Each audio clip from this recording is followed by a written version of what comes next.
Hey, welcome to another video, and in this one, I'm going to be giving you, the sort of first chapter in the Yu-Gi-Oh story. I'm going to be sort of telling you the entire, everything in Yu-Gi-Oh, the classic series, Yu-Gi-Oh! Duel Monsters. Nothing else, just Duel Monsters, because that's the best one. And yeah, I've got some music in the background, sorry about the fan, and yeah, I've got everything set up, I've got some images. I'm just basically going to be explaining it to newcomers and also to people that want to hear it. I'm going to be saying some stuff that may not make that much sense, because some stuff I wish they expanded on more in the series, and I'll have to answer some questions that we haven't officially gotten some answers for. So if you hear something and then you watch anime, which is on Netflix by the way, go watch it, all 5 seasons. If you hear something that I say which isn't actually in the anime, don't alert me, because I already know, okay? I'm just trying to fill in stuff that was never explained, okay? Okay, let's start. Okay, so, beginning of time, there was the Duel world, which is an alternate dimension, and there's our world. And in the Duel world, it was the spirit world, which had, you know, all the cards from the card game. All those monsters, they lived here. They lived in this world, right here. There was this world, and then there was our world, which was sort of, they lived in harmony. Each of the creatures from both worlds interacted and stuff. And in this world, here's the city of Atlantis, a beautiful city run by this king called this king Darts. And yeah, he was a really good king. His father, he lived with his father Ironheart, his wife Lona, and his daughter Chris. And yeah, they just lived peacefully there in Atlantis until one day a volcano erupted and green rocks fell from the volcano, and basically these rocks were born out of the actual concept of, well, being an evil human. So basically the evil in humanity gave birth to these rocks, which then erupted out of Earth, and then they were found by Atlantis, and you know, they're King Darts. There's Darts himself.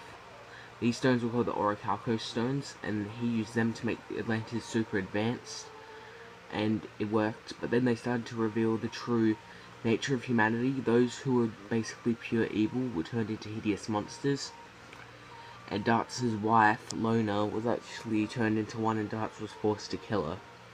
Realizing that anyone, including his own wife, has the potential to be evil, he just decides to give into the Orichalco stones, and he finds out about the Great Leviathan, a legendary creature which is the actual embodiment of evil within humanity. And because Darts is not, he's a fucking idiot. Like, he doesn't, everyone has the potential to be good and evil, but apparently, you know, if anyone with the potential of evil deserves to basically die in his eyes, and their souls to be fed to the Great Leviathan. And so basically he's gonna kill everyone. But he fails because his father, Ironheart, gets 3 legendary knights and also warriors from the other dimension, the Duel Monsters dimension, and they all work together and fight off Darts.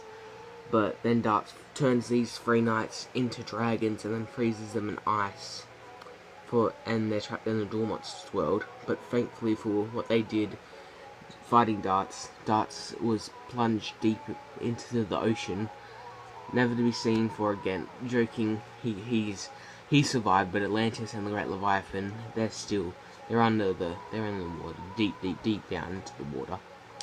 And yeah, so Darts was defeated. But because of what happened, a lot of Duel Monster spirits were now kind of trapped on Earth, sort of, and now they needed a source to survive. This is where the Kas come in. A Ka in Egyptian mythology was basically just a soul, but in Yu-Gi-Oh, the Ka is the actual... Well, in this, the monsters needed a source to survive, so they're growing inside of the souls of people. Now, usually how it would work, those who are evil would have evil spirits inside of them, but those who were good had good spirits, but it didn't always work like this. Some good people did have evil souls, evil spirits, which lived within their souls and needed their souls to survive. And yeah, that was basically what was going on. Their cars were just, they were evil or good spirits which just lived within their souls. And yeah, that was just what was going down in Egypt, because after Atlantis went down, Egypt was formed. It just began creating this new society formed around, you know, the spirits within their cars, and some began to tame the creatures and stuff. And yeah, but there was still some, and the way to get into the dimension to the monsters world, that we don't really know exactly what happened to that at all. We don't really know how people even got there. But the Dual Monster world was basically cut off from our dimension now. And in ancient Egypt, there's this king Akhenaten and his brother Akhenaten, and these two were they were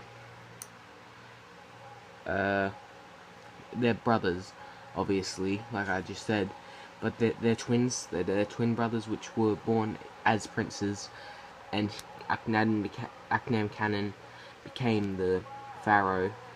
And one day, basically, there was this army of warriors from another land, and they wanted to invade Egypt. Well, they were from like another village somewhere in Egypt. They wanted to take over where Akhenaten was ruling, that specific area. So Akhenaten asked his jealous brother, focus on that, jealous Akhenaten, to create some items so that they can control the cars and creatures within there that live in there, and use them to fight off the invaders. So Akhenaten did that by getting a bunch of soldiers and getting a village, which some of the people in the village were thieves. So he basically got everyone from the village, even those who weren't thieves, and killed them and used their blood and souls to form 7 items with great power which can control them. There was only one survivor from the village, Yami Bakura. And when the 7 Millennium items were created, it created the Millennium Stone. When the Millennium Stone was created, it had the 7 Millennium items in it, and a dark spirit called Zork raised from it and fought Akhenaten, forcing Akhenaten to rip out his own eye and put in the Millennium Eye, which is what he has right here. And he uses the Millennium Eye to scare off Zork, but Zork would then actually take home inside of Yami Bakura's soul and would feed off his hate for Akhenaten, and then Yami Bakura would leave, and he'd just sort of become a common thief in the future, not really that important. Much later, although, when Zork returns, he becomes much bigger. But, yeah, Akhenaten killed a bunch of people, had the 7 Millenniums. But there's something that you need to know. When the Millennium Stone was created, it sort of sank into the ground, the Millennium Stone, and a few of the 6 of the Millennium items sort of shot out of it, but one Millennium item stayed within it. The Millennium Ring. That Millennium Ring was sort of trapped inside of the Millennium Stone as it was sinking into the ground. The Millennium Ring is what Zork came out of. Millennium Ring is basically just pure evil. And yeah, because of what Akhenaten did, he feared the gods, so he abandoned his wife and son Seto. And yeah, no one really knew about Seto's royalty, which will become very important later. Akhenaten would then go on to serve as one of the 7 priests, his brother being one, and there was 4 others, and there was the previous pharaoh, Shimon, who has the Millennium Key. And yeah, basically they used the Millennium items to scare off the invaders from the other land. And yeah, now they basically took control of the car monsters, the car monsters, whatever they're called, the Dual Monster spirits, that's right. And they used the Millennium items to trap the creatures inside of stone tablets. And some evil sorcerers would actually use those stone tablets to battle it out in the future. But we'll get to that eventually. Now, there is something I want to mention about this part in the story. It was eventually changed in the future after Yami Bakura Zork from the future travelled back in time and changed everything, sort of. Not everything, but yeah. Now,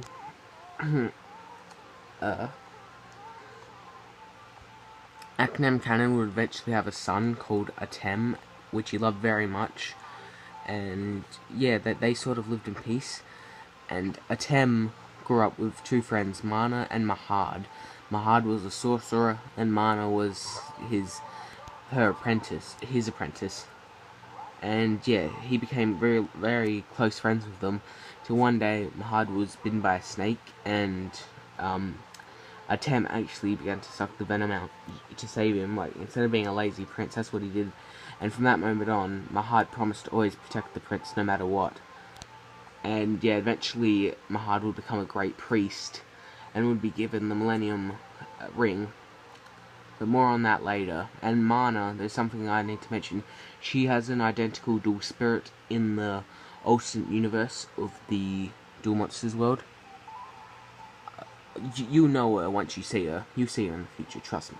You know Mana's dual spirit, and once you see her, trust me, you'll recognize her. You'll know who she is. No matter who you are, you should know who she is. As for Seto, the son of Akhenaten, he's older than Atem, so technically he should be the pharaoh, but because really no one besides his mother and Akhenaten and Zork know that he is the rightful pharaoh, no one really, what are you gonna do? So he grows up, and yeah, he just grows up with his mother in this nice village, till one day he sees that these slave trader dudes, who sort of know about this girl Kisara, who they know about her power, she has a dual spirit inside of her, and they kidnap her, these slave traders, and they're like, maybe, like, they're sort of thinking about, just slave trading her, or maybe killing her because of the power that she has in her soul, but they don't, but then Seto saves her, and she promises to one day repay him. And then Seto's village is getting burned down by those guys, the slave traders, and he tries to stop them, but he can't. But then a legendary dragon, the white dragon of legend, comes out of nowhere and blasts them away, scaring them just out of there. They're scared for their lives. And Seto is basically completely amazed by this dragon and the similarities between the girl that he saw. The girl with blue eyes, white hair, and a dragon which is white with blue eyes. And yeah, he basically falls in love. Later on, Mahad would discover that what his brother did, that Akhenaten killed so many innocent lives for 7 items. Akhenaten took Atem to a temple where the gods would communicate with priests, and he begged for the gods to forgive his son if, when he died, he'd pay for the crimes that Akhenaten committed. The gods agreed to never harm Atem, and then when Akhenaten would die, he would pay the price for what his brother did. And then eventually Akhenaten would grow ill and die. Then Atem would become no longer the prince, he'd become the pharaoh. Pharaoh Atem. The 7 priests / priestess of the Millennium Items and after the rise of Zork. Okay, this part's gonna be hard. Now, when Pharaoh Atem became the pharaoh, there were certain people very important in Egypt. The main 6 were 6 of the Millennium Item holders. Pharaoh Atem had the Millennium Puzzle. Mahad had the Millennium Ring. Of course, the good old...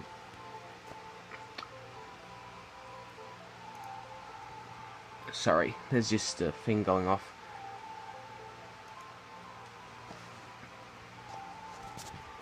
There was good old Mahad, who was, of course, the... Fuck off!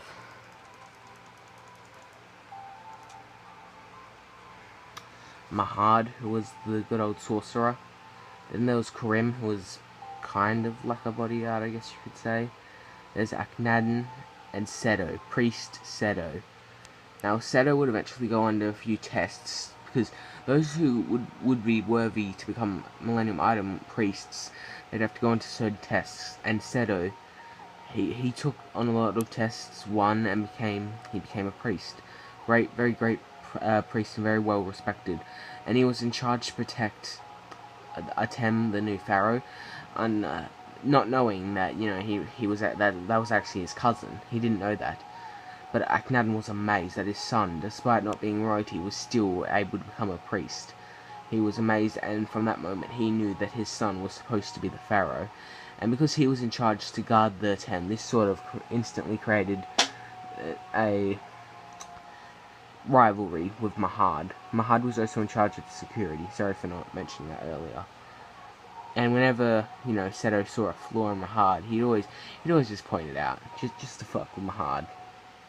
Then there's Isis, all of the Millennium Item wielders, they each have a close bond and love each other like family, basically. And Isis, she definitely cares very much about everyone. And she has the Millennium necklace, which you can see there, kind of. And she uses it to see into the future. She has a very close relationship with Mahad. Not anything, they're not dating, they're just extremely close friends. Then there's Shadar, who's a friend of Priest Seto, and he has the Millennium Key, which allows him to look into the room of those who are, of souls, the rooms of souls, because everyone has when they have a soul, they have a room within the soul, and he can use the Millennium Key to go inside of it to see if if there's a car monster inside of it or not. And yeah, the other two most important characters in ancient Egypt, which were with Pharaoh Atem. Pharaoh Atem was a very nice king, by the way, as his father was, Akhenaten, I mean. And yeah, Pharaoh Atem had his closest advisor, Shimon, which of course you know as his grandpa, technically, because he was the previous pharaoh before Akhenaten. And the other sort of most important member of this Egyptian society was Gebelk, who was the dungeon master. He was in charge of all the dungeons and did all the shady stuff with Akhenaten. And I think I'll just leave it there because I don't want this video to be too long. That's sort of just the basic history of the Yu-Gi-Oh! Duel Monsters story. I'll eventually get around to doing the second part if anyone liked this. Bye.